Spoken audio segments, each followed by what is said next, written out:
Hello everyone, welcome back to Simplify. Today we're going to do something a bit different. Instead of talking about financial independence as we typically do, today I want to talk to you about my experience as a YouTube creator, what it's been like over the last 5 months as I've attempted to start a channel, and some thoughts that I have if you're interested in starting a YouTube channel that might be helpful for you. And I'll also share some thoughts of mine on starting a channel. Hopefully these thoughts will be helpful, but also they'll give you some insight into my experience and what it's been like for me over the last 5 months. It was about a year ago that I decided that I wanted to start creating content on YouTube. I wish I had been a bit earlier to the game. There were definitely lots of opportunities during the pandemic primarily. Lots of people got a start during this time. I was still working full-time and didn't have a ton of extra time, so I didn't really think about starting the channel at that point. But later on, I started to realize how much I was enjoying some of the content that I was watching from week to week. Because of this, I thought, well, I would like to be a producer of content rather than just simply a consumer. If you're interested in that idea, I have an entire video on it. I'll link it here in the video. Please take a look. But this was one of my main motivators. I wanted to be able to produce and add some of my content, some of my thinking into the financial independence community. There's a lot of unique and talented individuals out there providing content, but at the same time, I was finding a lot of the content to be, let's say, less than trustworthy. Content that I didn't feel was in the best interests of people who are actually trying to get into the ideas around financial independence or simply just learn more about money and how to build wealth. And so this is when I decided I would go ahead and start my channel with the intent of both producing content and helping those who are just trying to get started, who don't really have a very good foundation in money. So I then committed myself. I decided that I would do an entire year creating weekly videos. This was my commitment, and so far I'm at just over 5 months and I've actually achieved this commitment. It's been challenging to say the least, and we'll get into some of those details as we talk through this video, but I will say that it's much harder than I anticipated. So let's talk about the first observation that I've had. It's actually very difficult to create unique and engaging content. I have no shortage of ideas on videos. There are tons of things to cover. Almost everything has been covered by one person or another. That part doesn't bother me as much. I know I have a unique viewpoint on most ideas, and I like to bring my perspective into the situation and share that with you on these videos. So in that sense, I'm able to create something slightly different from the majority of videos out there. That said, so many topics have been covered, so many unique takes have been offered on certain ideas, and so I struggle to really feel like I'm providing unique takes or unique content. I feel like I'm reinventing the wheel often. On top of that, you want to be as engaging and excited as possible. My personality is definitely not on the more exuberant side. I do have lots of thoughts and lots of personality, but to have that conveyed over a video camera is more challenging. And so thinking through how to create a video that's well produced, that brings in different elements so you don't get bored, but also conveys the simple and fundamental points that I'd like to share with you is very challenging. I look back to my first video and I look now at my 16th and 17th videos, and I feel like I've made tremendous progress. But the progress was slow. And if I'm being honest, it doesn't feel like I've really made that much progress. If you're a viewer and you've been watching since the beginning, throw a comment down below. Let me know. Are you seeing improvements? Are you seeing changes? This is one pledge I made to myself. Every video, I'd like to do something a little bit different so that I can demonstrate some level of knowledge retention and growth. I think I've done this pretty well, but on some weeks my idea wasn't as strong or my energy was lacking, and so the goal is just to get through the video rather than to make it more engaging. Nonetheless, this is a very challenging piece of content creation. I know it's easy to sit and watch videos and think to yourself, I can do this, this is easy. But in reality, when you try to do it, when you try to speak to the camera, it's much more difficult than you might assume. And so, big credit to all those content creators who are out there creating magnificent videos that are super engaging and exciting, and you just want to keep coming back and watching every week. There's also an element of familiarity here. You find a content creator, you get to know them, you get to know their voice, and you just enjoy the familiarity of being able to see that person speak every week. That's a goal of mine. I'd like to provide some sort of consistency and familiarity to those who are interested in this type of content. So far, we haven't achieved those goals here, but it is on my list of things to accomplish. And that goes to the second big challenge I've faced, and that's building an audience from zero. I started this channel with 0 subscribers. I now have 4 subscribers. Most are family and friends and people who just know me and want to support me. This is very challenging to get your videos out through the YouTube algorithm and viewed by others who are not a part of your close circle. Ultimately, that's what's required. You need to have one video that catches attention and then helps you build an audience. And then a snowball effect might take place. But in my experience, it's a very slow road to do that. I haven't seen much success so far, and I think at this point, it's all about experimentation. So my goal over the next 6 or 7 months will be to provide slightly different production styles, slightly different videos. My goal will be to provide more engaging and more exciting content that might attract a larger audience. Niche selection is super important here. As far as I can tell, anything in the financial area can be popular, can certainly acquire an audience, but it's usually not in trending topics. It's not the thing that people want to sit down and watch on YouTube. That brings up an interesting point about the YouTube algorithm. When I started, I was hearing a lot of information about how YouTube was trying to promote the smaller creator, the person who was trying to get started. I haven't found that to be particularly true in my case. I've attempted to post different types of videos with captivating thumbnails, and I haven't seen a lot of clicking and activity. I'm still trying to learn what exactly is happening behind the curtains. I've read a number of books that discuss YouTube and discuss how the algorithm works.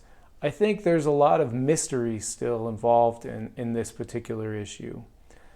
If you're fortunate enough to have one video go viral early on, that helps tremendously. If you're a person who has a very, very limited social media following, in fact, in my case, I completely ignored social media for around 2 decades.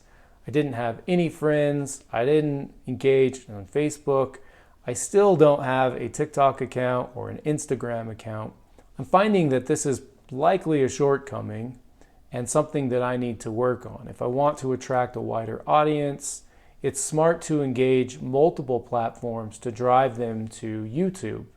And so one of my goals over the next 6 months will be to engage other social media platforms and try to increase my audience by engaging different types of viewers across different platforms and bringing them to YouTube.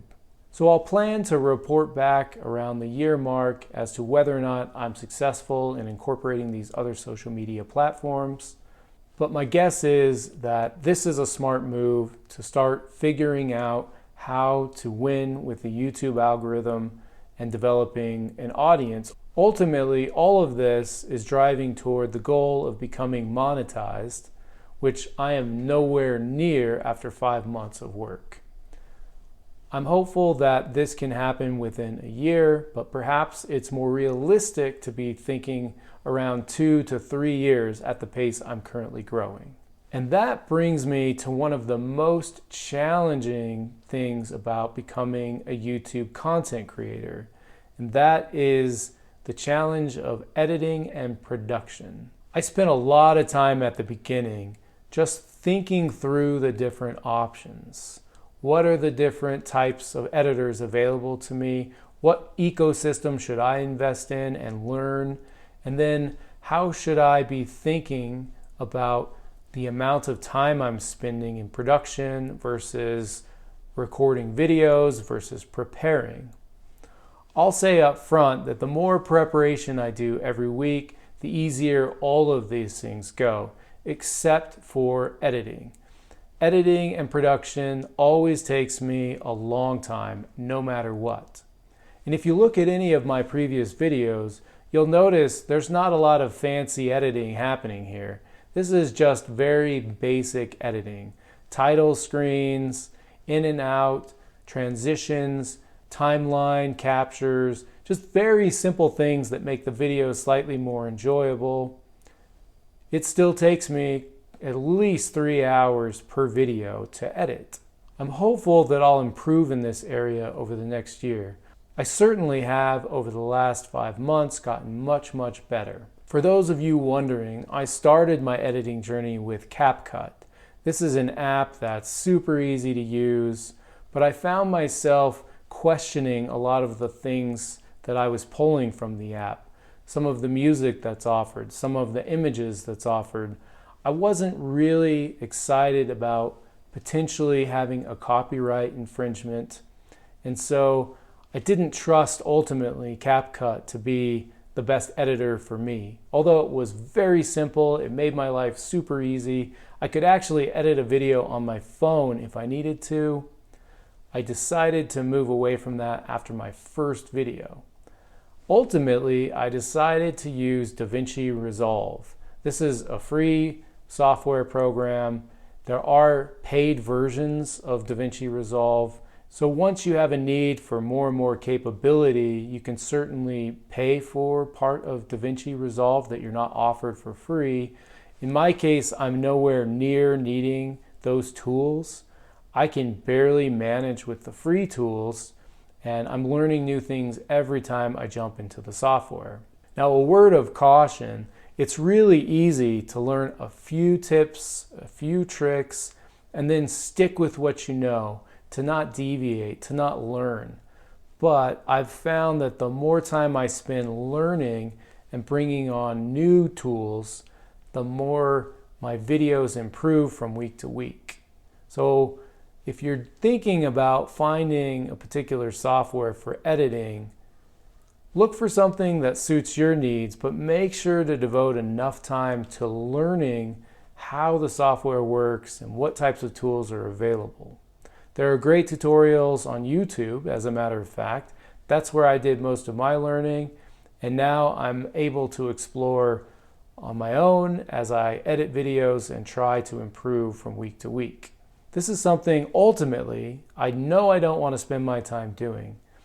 Once monetization becomes a reality, I will immediately contract out for editing. I think having the time available that now I devote toward editing to spend on creating more unique and more engaging content would be much more bang for the buck. I don't have a ton of time available each week, and so I spend a lot of my late night hours working on these videos. If I could remove that from my schedule and do other things that would be more productive, I certainly think that would be worth an investment. And so my next step will be to find a contractor, some sort of help when it comes to editing. I'm not there yet. I make no money, and I don't think it makes sense at this point for me to do that.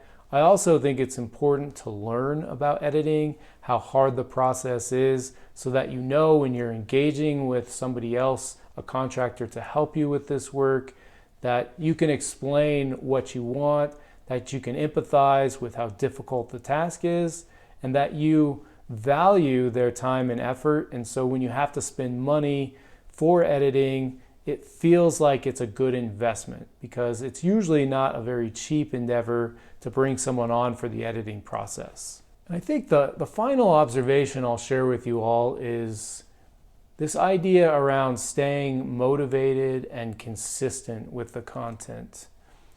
I was very motivated at the beginning of this process. I was excited. I thought, I'm going to put some videos up. I think I'll be able to grow an audience. And I knew it would be slow going, but I had no idea it would be as slow going as it has been for me. So the motivation factor is key here. Now, in my case, I happen to be very good at consistency and routine once I've made a commitment. So I've committed to this. It's not a question of whether or not I'll make a video every week, because I absolutely will make a video.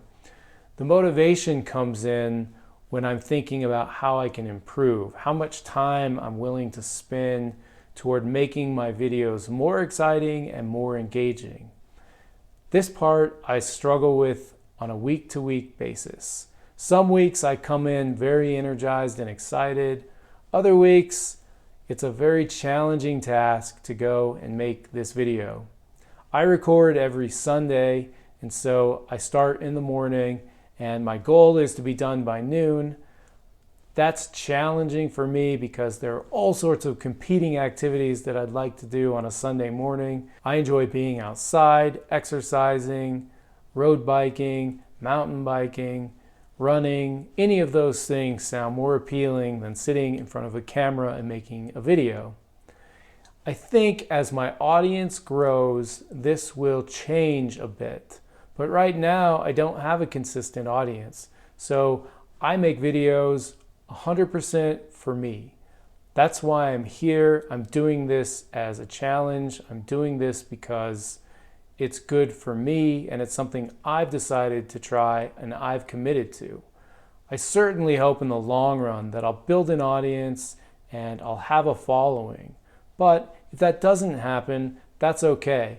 I've done this for me, and my goal here is to actually achieve the goal that I set out, which was to create one video every week for the next year.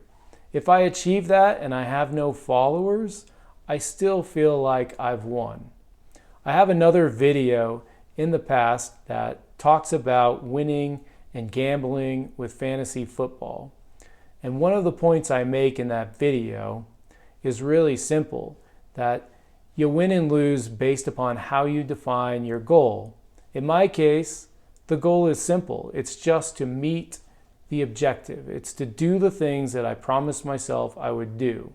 Instead of having a goal of making $10,000 a year doing this, I set my goal more at, I'm going to commit to doing this. And if I make every session and I meet my commitment, that's a win. So for now, that's how I feel. I'm fortunate enough to be able to devote the time and energy to this. I have a fairly inexpensive filming setup. I'm still using a phone.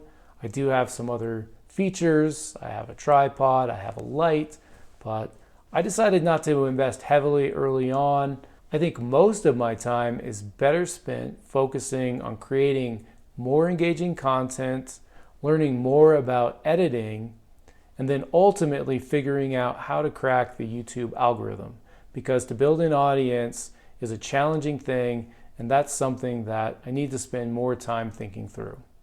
I sure hope you've enjoyed hearing some of my thoughts on being a YouTube content creator over the past 5 months, what it's like to start from zero and to still be very close to zero 5 months later.